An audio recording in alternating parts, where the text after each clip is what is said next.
It's like, oh, this is how it works. Wow. So I may end up, anywhere. Can end up in California in this business because I didn't know. So when I started interning at Radio One, they hired me. They were so impressed with my, my ambition, my personality, and the things I knew. That they hired me. Like I was working there maybe a week, not even a month, and they hired me. No So kidding. I figured, well, since they hired me, then I think I'm working. I'm gonna stay in Cleveland. So now 7 years later. And I never intended on being on the air talking, like I said, my whole intention was to work for JOB back home, the station I grew up on, This station changed my life, just like Grandmaster Flash changed my life, I won that contest, and that's how my life started. So I was just stuck on this station, I don't want to do nothing but work for WJOB, Maybe you will. Do they have another call? Well, that comes back to the business aspect of it, the politics. It's like, it's not that easy. But now you're on 107.9, but you're doing something unique in Cleveland as well, and that is presenting, or you could verbalize it better than I, but you're allowing the local artists to have their music played at the Wild Style Tuesdays. Yes. And your opening will be October 31st, Halloween. Yes. At the Tiki Bar. At the Beachcomber and Tiki Bar. The Beachcomber Tiki East Bank Bar. of the Flats, 1146 Old River Road. Wow, and that's going to be every Tuesday, Wild Style every Tuesday, Tuesdays, starting right? Halloween. But it's going to start Halloween with a costume party. Oh, yeah. Ooh. Well, I mean, come on, it's Halloween. Yeah, that's going to be nice. What's Halloween without a Halloween party? And what ages? 18? 18 and up. 100 to 106, right? Mm-hmm. That's how I get involved. Doesn't matter. I can get involved in.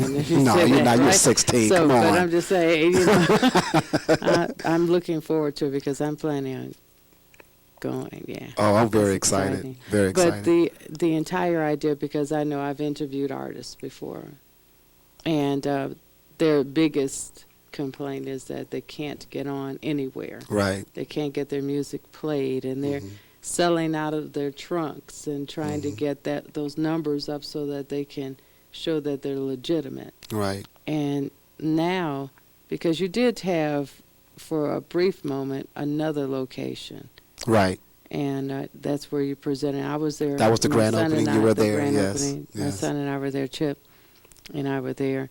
And I thought that was great because when we walked in, all you heard playing, we know all local music. All local music. All local music. It's a beautiful night. And, yeah, it was. And to begin again, because of some issues, you changed another location. But I think it's going to come off very well. Thank you. Very, very well. I think it'll be very successful. Do you plan anything else beyond that, like getting Radio 1 to play? Well, I'm going to tell you something. When I first came to Cleveland, when I was just an intern, when I was working for Radio 1 as an intern, that's when I came up with the idea to helping the local scene. Okay. Because a lot of people were approaching me because, I had the 1079 shirt on, and they were like, who are you?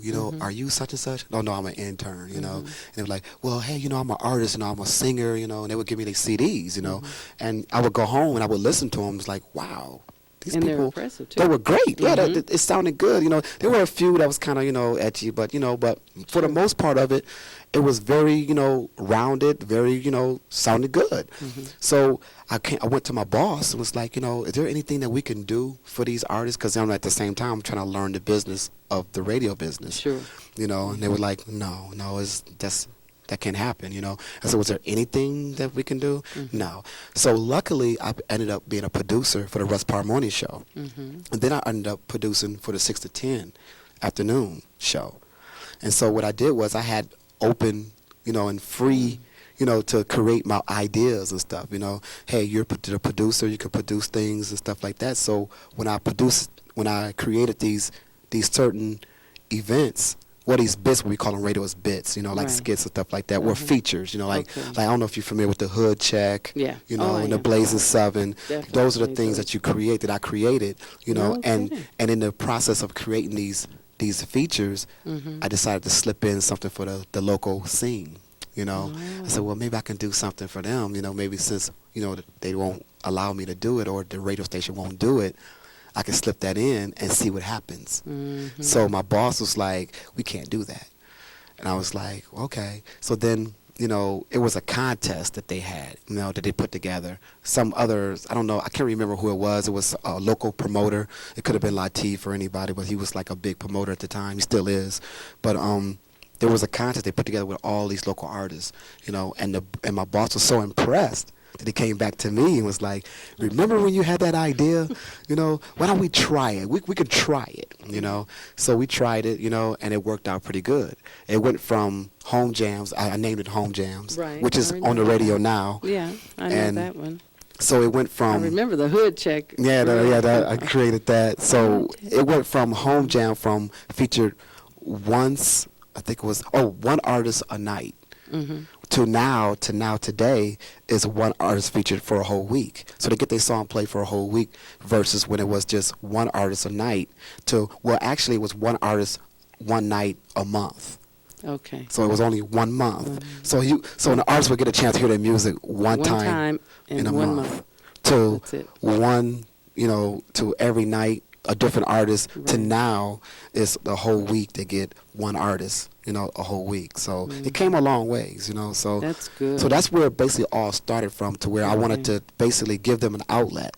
Since I was in a position to give them that outlet. I worked for one of the biggest radio stations in the city, the only radio station in the city, so I had the power and the opportunity to do that, so, and the passion that I had myself for it was even stronger, so that's where it all started, I like that, and you're so down to earth, you're approachable, and a lot of times you don't feel that with people, right?